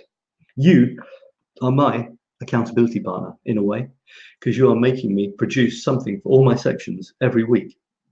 For this satsang, this Saturday satsang, is now becoming my accountability partner, because I feel every week I'm supposed to do something musical, prepare something musical, talk coherently about some ideas that have come from my week. Publish photo chronicles, text and photos, talk about a productivity tool, write some poetry, read a book and make a couple of interesting points on it, show you a couple of memes, show you a painting, talk about creativity for the next week. This event that I'm doing now is making me do that. Again and again, I will say it's not,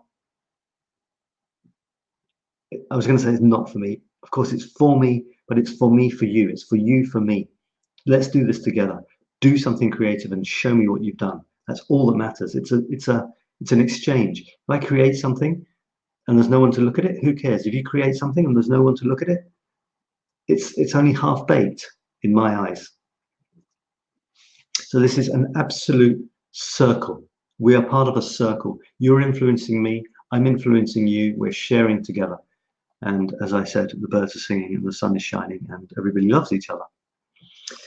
And the other thing from this book, which is also good, it's a concept he calls, well, kind of a question actually. Are you in action or in motion? Action or motion? It's a concept that isn't new. I've read about it before, and it's a good one. In motion is doing all sorts of stuff around what you want to do. So you want to paint, you buy canvases, you go to the art shop, you get a really nice collection of paints, you've got some really good brushes, you prepare the surface, you look at art books to inspire you, you imagine a really interesting picture, you talk about it with other people, you plan for your future exhibition. but you don't actually paint. That's being in motion. There's other ways, there's other names for this, like in business, they talk about it as being busy as opposed to being busy as opposed to important or something like that. So that's in motion. You're doing all sorts of stuff. Movement looks like you're doing stuff. You're not doing any painting. It goes for anything, any creative endeavor. If you're not doing that thing, the thing, you're not doing it. If you're in action, you're painting. That's all there is to it. You're in action, you're painting. Are you in action or are you in motion? Obviously, you've got to be in motion some of the time, but the problem is a lot of people spend 98% of the time in motion and 2% of the time in action, doing their thing. For a huge number of reasons we haven't got time to go into. So in the productivity section, it's a way of getting out of that motion and into action. Just one more thing on habits, and it's a story I read in his book, and I read it in another book as well. It's a really good one. There's a famous dancer. I don't know if it's this one. It might be someone called 𝗦𝗁𝗪𝗶𝗹𝗪. Anyway, there's this dancer, and she was talking about habits. And she says, you know what I do? It's not exactly this. I get up, have my breakfast or whatever. I go out into the street. I hail a cab. She doesn't call a taxi. She hails a cab because she's probably in New York. Cab takes her to the gym. She works out for 4 hours on her moves and everything. So what's the habit? You would think the habit is working out in the gym every day for 4 hours. And she says, or the experts say, that ain't the habit. What's the habit? The habit is calling the cab, hailing the taxi, saying this, taxi, that's it. The habit has now been performed. She calls the cab, she gets in the cab, she's done. Now she's in auto drive. Everything else falls into place. The taxi takes her to the gym, she's got her clothes on, she starts doing her exercises. The habit is calling the taxi. The habit should be as short as possible because otherwise you won't do it. So you can reduce a habit down to the very, very first tiny thing that starts the activity, that flips the switch into the activity. So you want to exercise every day, you know, in the morning, get up and start bending your knees up and down. You've already done it. You're already in action. That reminds me of the 5, 4, 3, 2, 1 rule, which I could talk about another time. Before your brain has any time to think about it, you say, oh, I should exercise. 5, 4, 3, 2, 1, start exercising. That works. I'll talk about that maybe next week. All right, that was my book recommendation, The Meme Streets of Paris. I write memes sometimes to inspire myself, to inspire others, and let's see if I can find 2 memes, which I did last week. And application window, and here it is. Is this it? Yeah, I think it's this. Yeah.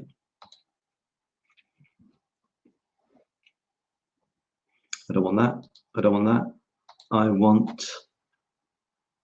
Yes, I do want that, and I want to scroll out. That's me talking. Hello, me. Get rid of that.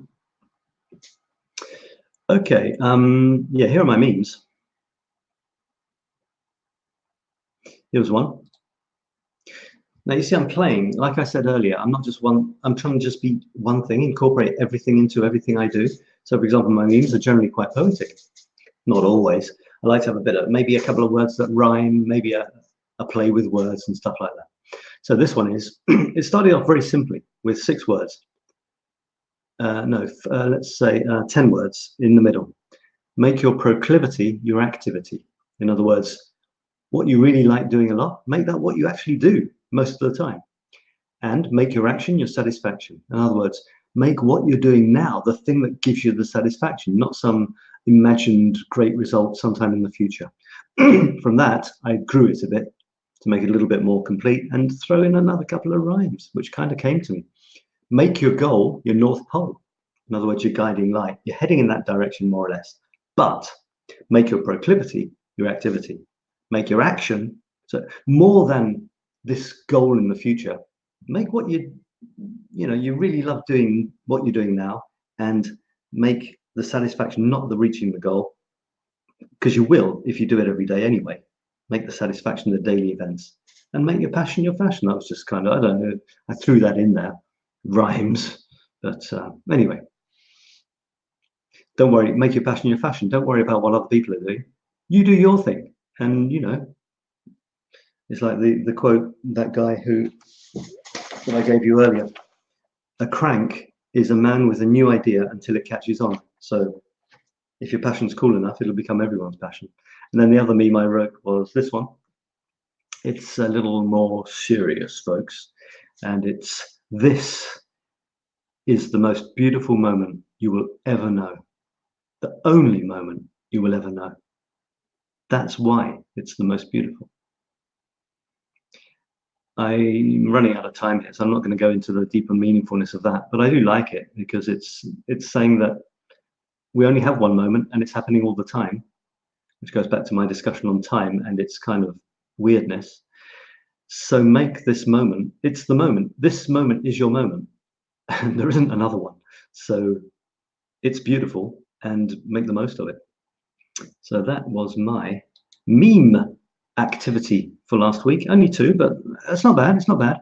My artistic leanings are 4 new paintings this week, and this is what they look like.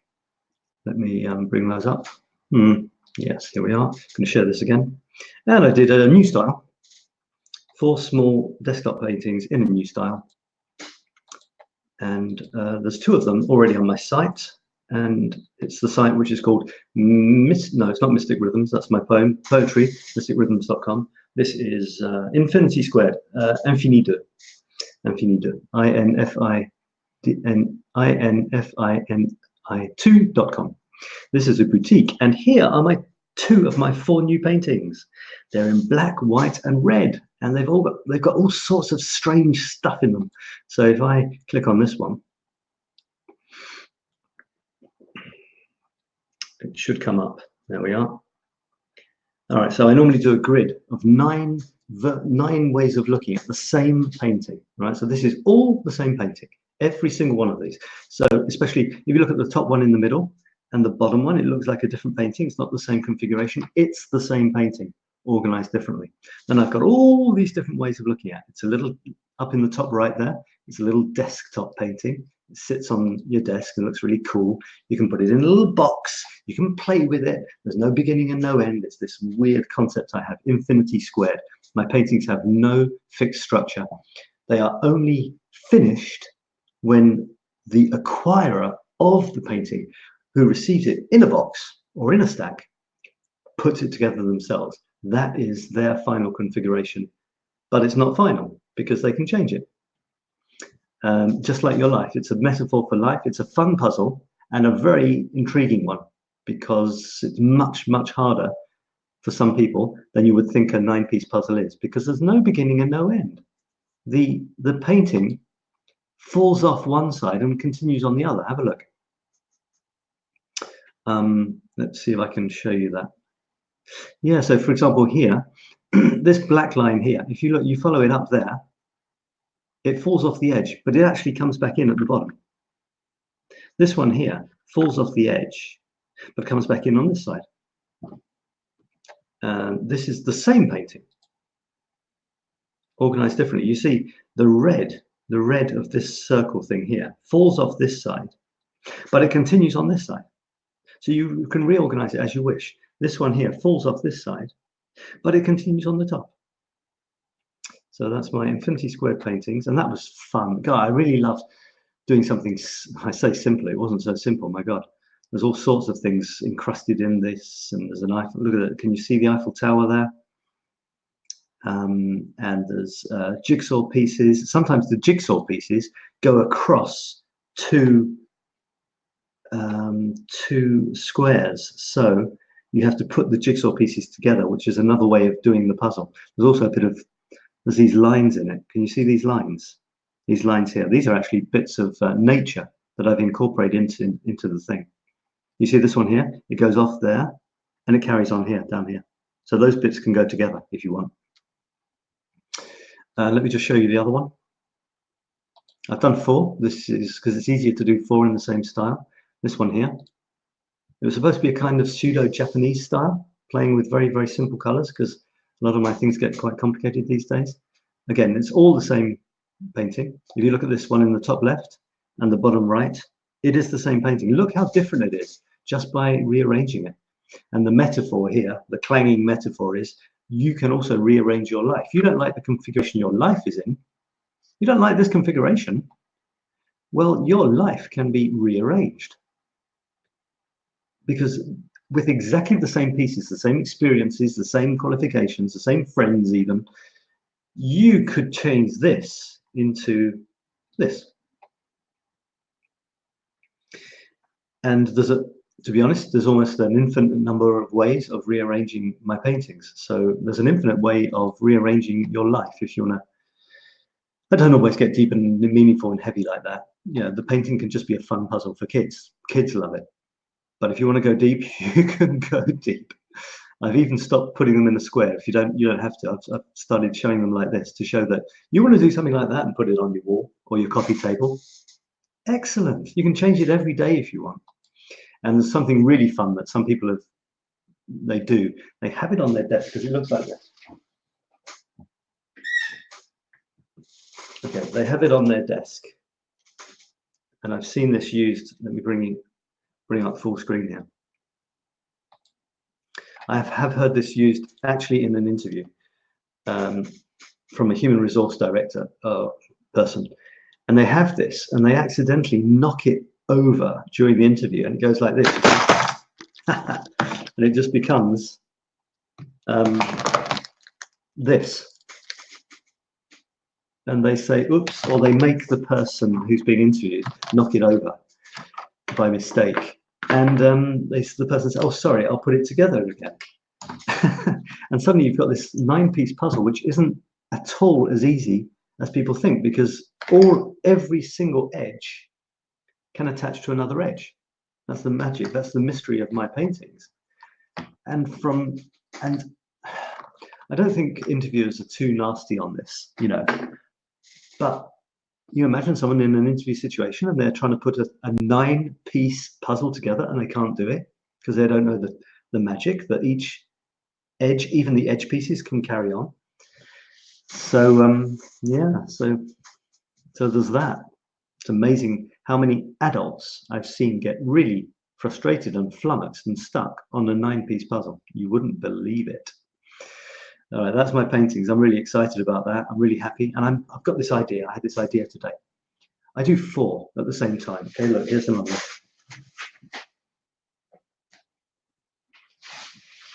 one. All right, I've got 4. I'm starting to get people who buy these, and I give some of them to friends as well. But what I'm thinking is, if I do 4 at the same time, they're different 4, but the same style. I'm thinking I'm gonna do a competition for people like you who become part of my mailing list or something. Give a free one away. Every time I do a set of 4 small ones, I'll give one away. I'll put one up in the streets of Paris. That's me and Paris. We have a very, very symbiotic, strange relationship.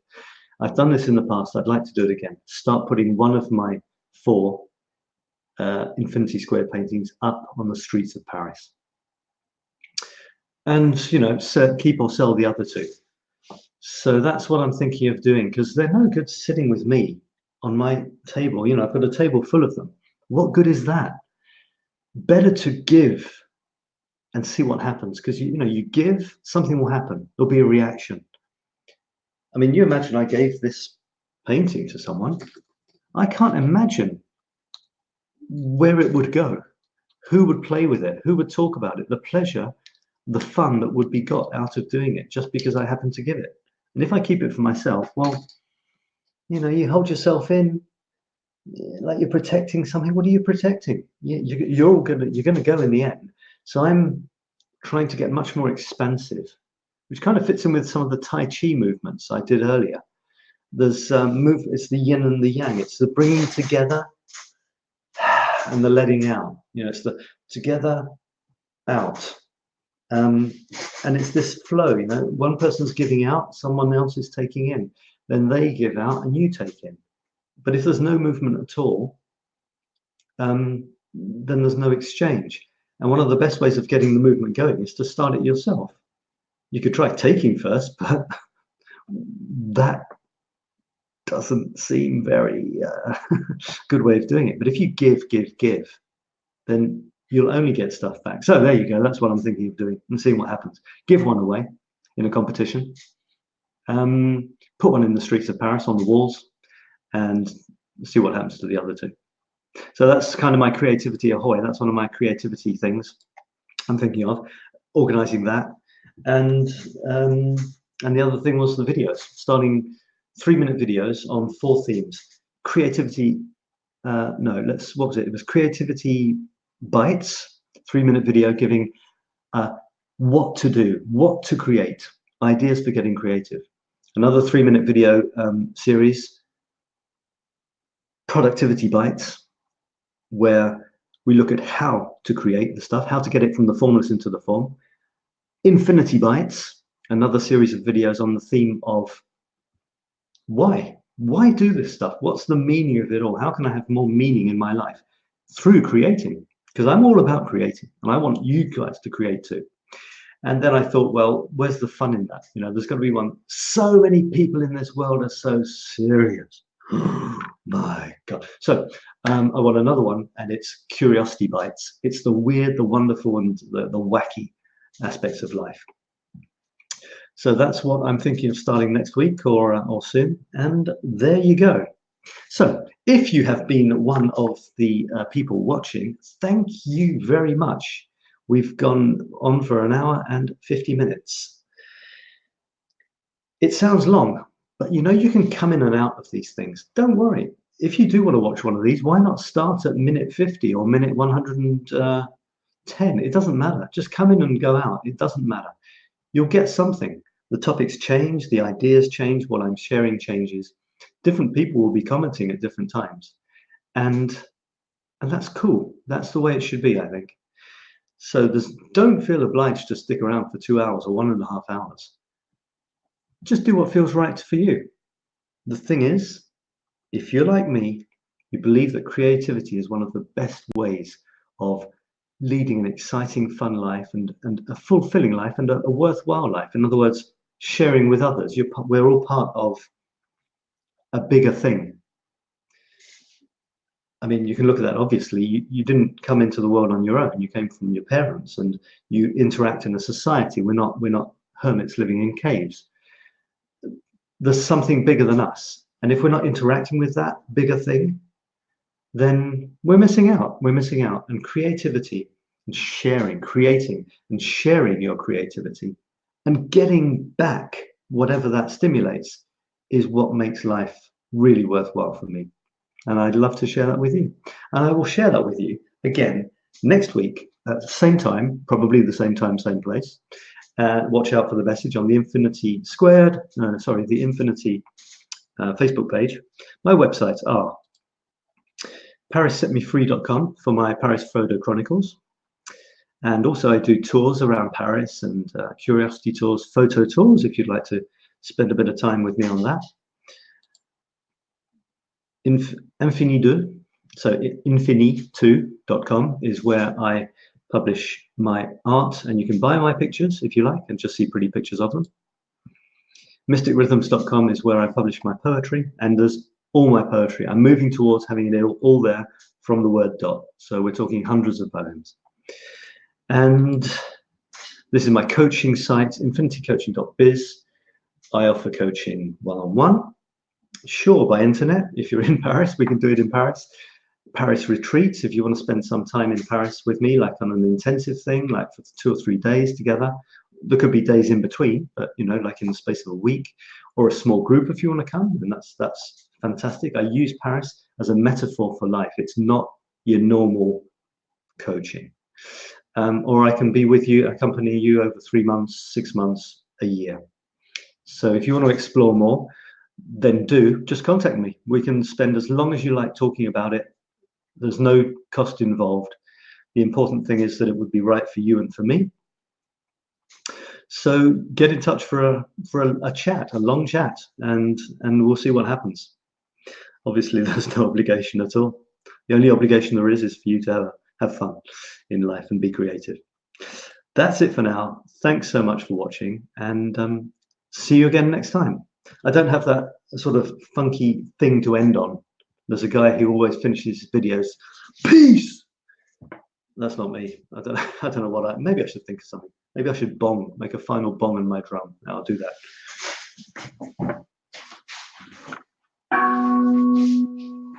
There you go. Bonged over and out. See you next week, folks. Bye for now.